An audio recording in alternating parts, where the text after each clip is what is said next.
Hello students, welcome to my YouTube channel जिसका नाम है एडुकेटिव। और आज हम पढ़ने वाले हैं ईवीएस का चैप्टर 3 वाटर ओ वाटर, पानी रे पानी।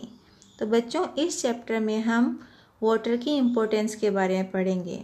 आप सभी जानते हैं कि पानी का, वाटर का हमारी लाइफ में क्या इम्पोर्टेंस है। पानी के बिना तो लाइफ पॉसिबल ही नहीं है। अगर पानी नहीं होगा तो लाइफ भी नहीं होगी। तो चलिए चैप्टर शुरू करते हैं। बच्चों, चैप्टर की स्टार्टिंग में हमें एक पोयम दी हुई है यहाँ पर, जो कि वाटर की इम्पोर्टेंस के बारे में ही है। तो देखते हैं। I will wash my face with water said Munna to his nani. तो मैं अपना फेस जो है पानी से धोऊंगा, ये मुन्ना अपनी नानी से कह रहा है। We all quench our thirst with water, और हम सभी अपनी प्यास को पानी से बुझाते हैं। We are all alive because of water, और पानी की वजह से ही हम सब जीवित हैं। अगर पानी नहीं होगा तो कोई भी जिंदा नहीं रहेगा, क्योंकि सभी को जीने के लिए, सरवाइव करने के लिए पानी की ज़रूरत होती है। Water has been with us for ages. Its story can fill so many pages. जो पानी है वो हमारे साथ बहुत पुराने समय से है, और अगर हम पानी के ऊपर स्टोरी लिखने लगें, कहानी लिखने लगें, तो इससे बहुत सारे पेज भर जाएंगे। यानी कि इसके जो महत्व है, इसकी इम्पोर्टेंस है, बहुत ज़्यादा है, तो उसके लिए पेजेस भी कम पड़ जाएंगे। Somewhere it is due, somewhere it is snow. तो जो पानी है वो कहीं हमें ओस की बूंदों के रूप में मिलता है और कहीं बर्फ़ के रूप में मिलता है। आपने देखा भी होगा कि जो पेड़ों की पत्तियां होती हैं, पौधों की पत्तियां होती हैं, उन पर आपने छोटी छोटी ओस की बूंदें देखी होंगी, तो उन्हें कहते हैं ड्यू।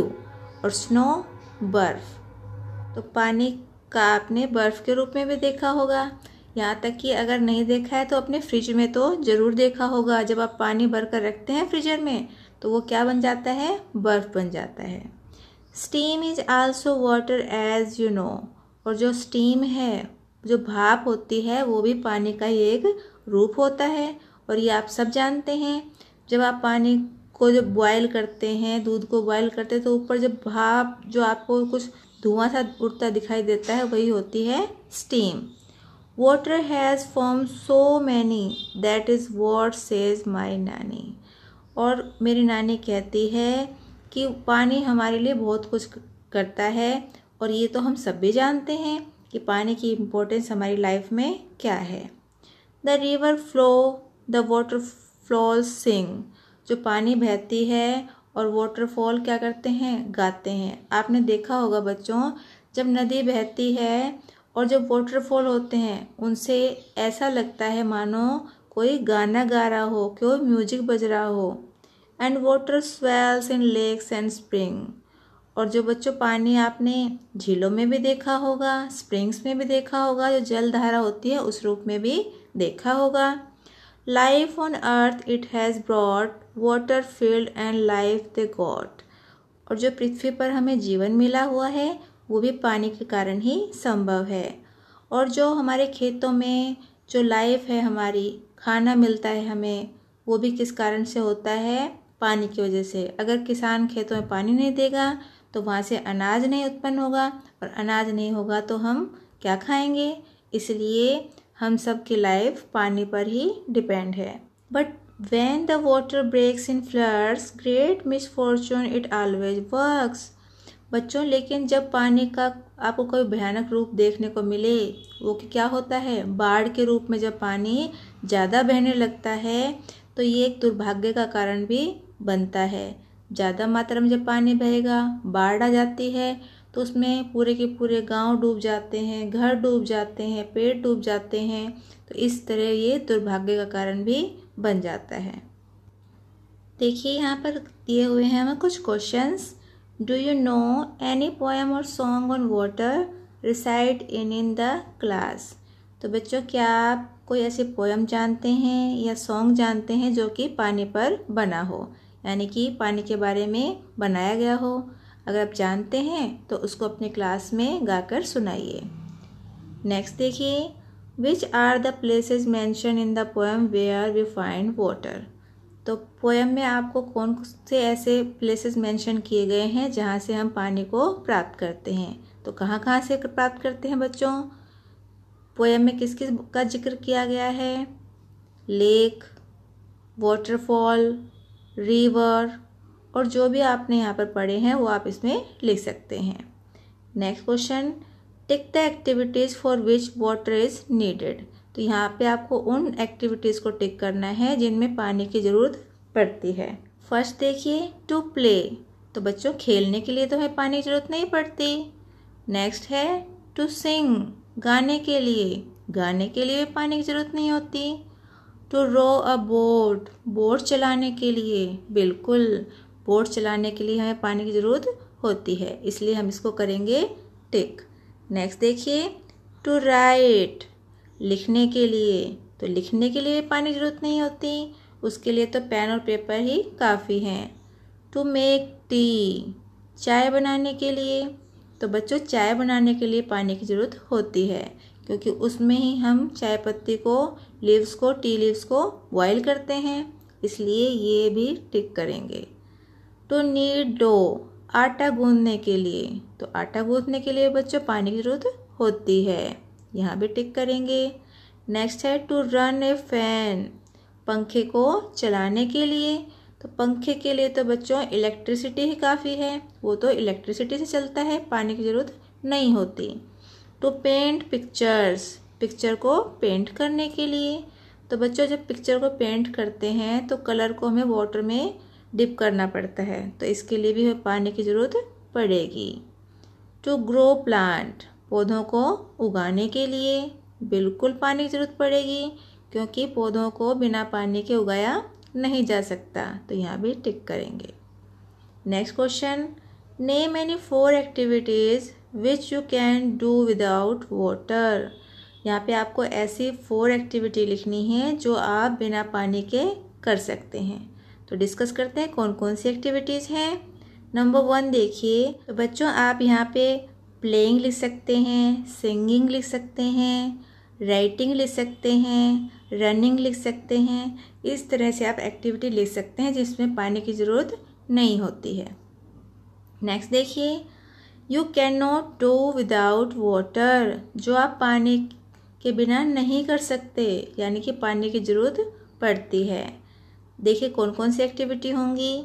टू मेक टी लिख सकते हैं यहाँ पर आप, उसके बाद टू नीड डो ये भी लिख सकते हैं, टू ग्रो प्लांट ये भी लिख सकते हैं, और आप अपनी पसंद से भी कोई एक्टिविटी लिख सकते हैं, जो आप करना पसंद करते हैं वो ही यहाँ पर भी लिख सकते हैं। अब नेक्स्ट पेज पर क्या दिया है, वाटर फ्रॉम वेयर। तो देखते हैं यहाँ क्या करना है। इन the poem you read about river, waterfalls, lakes and spring. We get water from all these places. From where do you get water? Put a circle around those places that are either in your house or around it. तो बच्चों poem में आपने पढ़े कि हम कहाँ कहाँ से पानी को पा सकते हैं, प्राप्त कर सकते हैं, रिवर से, वाटरफॉल से, लेक से और स्प्रिंग से। तो बच्चों जो आपको यहाँ नीचे दी हुई हैं ये सोर्सेज, वहाँ से टिक करना है, इनको सर्कल करना है कि किन किन से आप घर में या घर के आसपास पानी को प्राप्त करते हैं। तो देखते हैं कौन कौन सी हैं। फर्स्ट है लेक। तो क्या आप लेक से पानी लेते हैं? अगर लेते हैं तो कर सकते हैं, हम तो नहीं लेते इसलिए नहीं करेंगे। उसके बाद है वेल, कुएं से लेते हैं, जो बच्चे कुएं से पानी लाते हैं उनके आसपास कुआं हैं वो कर सकते हैं। फिर है ट्यूबवेल, ट्यूबवेल से अगर आप लेते हैं तो उसको भी कर सकते हैं। पॉन्ड, तालाब, जो लोग गांव में रहते हैं वो पॉन्ड से पानी ले सकते हैं, उनके पास पॉन्ड हो सकता है। फिर नेक्स्ट है वाटरफॉल, झरने से। उसके बाद है हैंडपम्प, जो लोग हैंडपम्प यूज़ करते हैं वो इसको सर्कल कर सकते हैं। फिर है रिवर, स्ट्रीम, टैप। टैप से तो हम में से बहुत सारे लोग पानी लेते हैं, इसलिए टैप को कर देते हैं सर्कल। उसके बाद है टैंक, जो लोग टैंक से लेते हैं वो भी कर सकते हैं। उसके बाद है सी, जो समुद्र से लेते हैं वो इसको कर सकते हैं। और फिर है हॉट वाटर स्प्रिंग, तो हॉट वाटर स्प्रिंग से जिनको पानी मिलता है या जिनके आसपास है वो इसको सर्कल कर सकते हैं। तो जिस भी सोर्स से बच्चों आप लोग पानी लेते हैं, आपके घर में यूज़ किया जाता है, जो आपके घर के आसपास है, उसको आप यहाँ पे सर्कल कर सकते हैं। Have you seen hot water coming out of the ground? Where?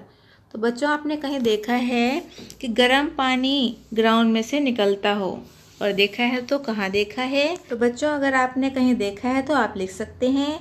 वैसे ये जो हॉट वाटर स्प्रिंग है ये मणिकर्ण में स्थित है। अगर आप कभी वहाँ पर जाएं तो उसको देख सकते हैं। वहाँ गर्म पानी ज़मीन में से निकलता है। Does any river flow through your village और city? If yes write its name. क्या आपके गांव या शहर के बीच में से या आसपास से कोई नदी बहकर निकलती है? तो अगर निकलती है तो यहाँ पर उसका नाम लिखिए। नेक्स्ट क्वेश्चन देखिए। Do you know the name of any river? Right their names. बच्चों क्या आप कुछ नदियों के नाम जानते हैं? और अगर जानते हैं तो यहाँ पर लिखिए। तो आप जिन जिन नदियों के नाम जानते हैं, जिन जिन रिवर्स के नाम जानते हैं, उनको लिख सकते हैं। मैं आपको यहाँ पर 2 एग्जाम्पल बताती हूँ, जैसे कि गंगा और यमुना रिवर। तो ऐसे ही और भी बहुत सारी रिवर्स हैं जिनके नाम आप लिख सकते हैं। अब नेक्स्ट पेज पे फिर से कुछ क्वेश्चन दिए हैं, देखिए तो क्या क्वेश्चन दिए हैं। At home where do you get drinking water from? बच्चों आप अपने घर पे पानी कहाँ से लेकर आते हैं? तो आपका जो पानी का जो भी सोर्स है आप उसको लिख सकते हैं। वैसे तो हम अपने घर में जो पानी है वो टैप से ही लेते हैं, तो यहाँ पे आप टैप भी लिख सकते हैं। Do you have to go far to get water? How much time does it take to bring the water? तो क्या आपको पानी लेने के लिए दूर जाना पड़ता है अपने घर से? और अगर जाना पड़ता है तो कितना टाइम उसमें लगता है, यहाँ पे वो लिखना है। और अगर नहीं जाना पड़ता तो आप नहीं लिखेंगे। Do your neighbours bring water from the same place? क्या आपके पड़ोसी जो नेबर्स हैं वो भी जहाँ से आप पानी लेते हैं वहीं से लेके आते हैं? अगर लेके आते हैं तो यस लिखेंगे, नहीं लाते तो नो लिखेंगे। Why do we need to store water? हमें पानी को स्टोर करने की ज़रूरत क्यों पड़ती है? बच्चों कभी कभी जब पानी की प्रॉब्लम हो जाती है, पानी की शॉर्टेज हो जाती है, उस टाइम पे पानी अवेलेबल नहीं होता, और उसी के लिए कि पानी की कमी ना हो, उसी के लिए हमें पानी को स्टोर करना चाहिए। Who फेचेस and store water in your house?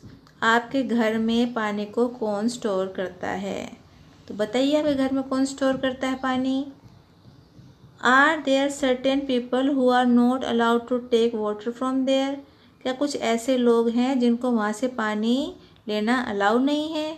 अगर कुछ ऐसे लोग हैं तो वहाँ पे आप उनका नाम यहाँ लिख सकते हैं। अब नेक्स्ट पेज पे देखिए क्या दिया है। In your notebook draw pictures of any other container which are use for storing water in your house. Write their names as well. तो बच्चों आप अपनी नोटबुक में कुछ ऐसे कंटेनर्स को ड्रॉ कीजिए जिनको अपने घर में आप पानी स्टोर करने के लिए यूज़ करते हैं, और उनके नाम भी लिखने हैं आपको। तो आप ड्रॉ कर सकते हैं जिन जिन में आपके घर में पानी रखा जाता है, उन कंटेनर को आप ड्रॉ कर सकते हैं। Take a look at the pictures if you fill them with water. और जो पिक्चर्स बनाई हैं उनको देखिए जब उनको पानी से हम भरते हैं। If which will contain the least water? तो किस में सबसे कम पानी आता है? Which will contain the most water? किस में सबसे ज़्यादा पानी आता है, उसके बारे में उसका नाम आप लिख सकते हैं। How could you tell? और आप ये कैसे बता सकते हैं कि किस में पानी कम आएगा और किस में पानी ज़्यादा आता है? तो आप पता लगाइए कि कौन कौन से जो कंटेनर है उसमें ज़्यादा पानी आता है और कौन से में कम पानी आता है। अब बच्चों आपको यहाँ कुछ पिक्चर्स दिखाई हुई हैं जिनमें कि पानी को स्टोर किया जाता है। तो देखिए बच्चों, colour the pictures of those container which you use for storing water. आपको इनमें से उन पिक्चर्स को कलर करना है जिनको आप अपने घर पर पानी को स्टोर करने के लिए यूज़ करते हैं। तो जो लोग जिस भी बर्तन का यूज़ करते हैं, जिस भी कंटेनर का यूज़ करते हैं, उसको आप कलर कर सकते हैं। तो बच्चों करिए कलर और देखिए ज़रा किस किस में आप कलर कर पाते हैं और कौन कौन सा बर्तन आप यूज़ करते हैं। क्योंकि सबके घरों में पानी के लिए यूज़ होने वाले कंटेनर या बर्तन अलग अलग हो सकते हैं, इसलिए सभी की जो इमेजेस हैं कलर की हुई वो भी डिफरेंट डिफरेंट आएंगी। तो कलर कीजिए और एक दूसरे को दिखाइए, अपने फ्रेंड्स के साथ शेयर कीजिए। तो बच्चों, ये थी हमारी आज की वीडियो। अगर आपको वीडियो पसंद आई है तो वीडियो को लाइक कीजिए और अपने फ्रेंड्स के साथ शेयर कीजिए, जिससे वो भी इस चैप्टर को अच्छे से समझ सकें। और अगर आप चैनल पर नए हैं तो चैनल को सब्सक्राइब कीजिए और बेल आइकन को प्रेस ज़रूर कीजिए, जिससे हमारे आने वाले सभी वीडियोस आप तक पहुंचते रहें। और लास्ट में बस यही कहूँगी, घर पर रहिए मगर पढ़ते ज़रूर रहिए। Thank you for watching my video.